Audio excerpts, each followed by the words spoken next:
As a data scientist, if you work in retail or e-commerce now, you'll probably come across an analysis called basket analysis. Basket analysis is quite a standard analysis used in retail, especially like grocery, supermarket, that kind of stuff. And essentially what it does, it tells you which items people buy together most commonly. Okay, so what normally happens is that you will look at a basket and you will say, okay, when people buy milk, they also buy bread and they also buy cheese, and the relationship between them is very strong. So that is a basket. Okay, now obviously when you look at all of your transactional data, you'll have someone who buys milk and then they'll buy a DVD, or someone who buys carrots, for example, and they might buy soap powder. Okay, so there'll be other baskets that aren't common. They just happen to be transactions that people do, but they're not common things, and they're probably not insights or information that you can do anything with. But basket analysis, what it essentially does is finds you the strongest relationship between products when they're bought together. Now, why would businesses want to know the sort of basket, the items that are bought together in a single transaction? So a basket usually refers to a single transaction. Well, the reason is that they may want to understand what people buy together and then design their stores or engineer their stores in a way so that people buy things.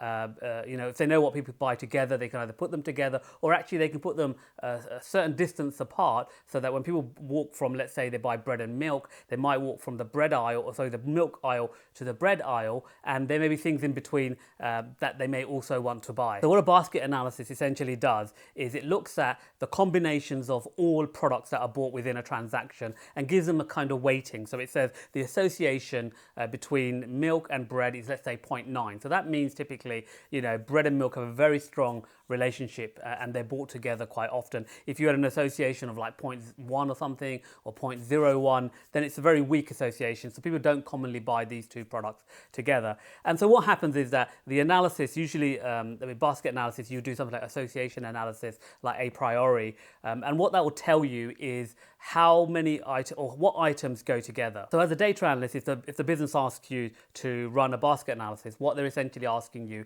is to look at what items go together. Okay. Now, association analysis is commonly used in these kind of analytics, but there are other things that you can use. I mean, you can even use a clustering if you wanted to. If you could get the data transformed in a certain way, you could look at clustering to see how often items cluster together. But what you really want is something like an association analysis, which gives you the relationship, the strength of relationship between the products. And when you're doing this analysis, you've got to bear in mind that the business wants it for a purpose. Okay, so they're not just asking you to do a basket analysis to see what goes together in a basket, though that would be interesting for the business, because then it would help them understand what are their most popular and most common baskets, what do people buy together, and it would help their buying decision making. But actually they also want to know how can they get people to buy more. So for example, your analysis might show that people who buy bread and milk, 70% of people who buy bread and milk also buy cheese. Okay, so you might think to yourself, actually, can we get the other 30% of people who buy bread and milk to also buy cheese? So let's put the cheese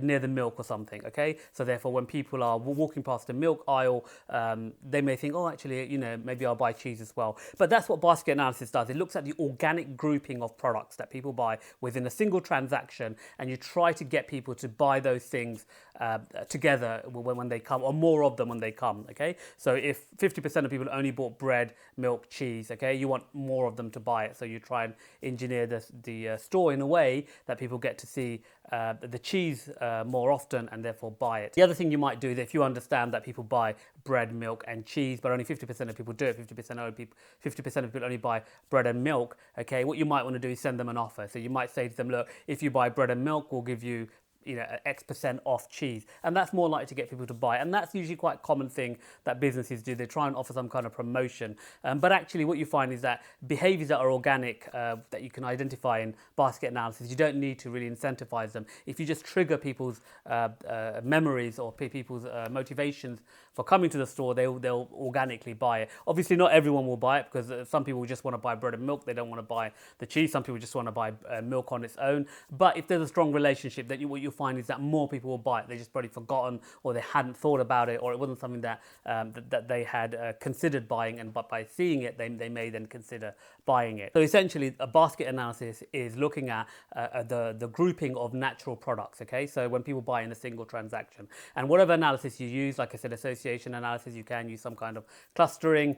You can even use some kind of reduction technique to try and reduce transactions into their common sort of items. Okay, some kind of data reduction technique. But whatever you use, you're essentially trying to help the business understand what people buy together in a single transaction. So therefore, when they come to shop with you, they're more likely to buy more of those products together. And these analyses are usually very good when you don't have a customer data. So you only have the transactional data. So you can only see a single transaction in itself. You can't follow an individual's transactions over time. So when you can only see someone's transaction in a single basket because they're anonymous, that's usually a good analysis to run to make sure that at that moment when they're visiting, you sell more stuff for them.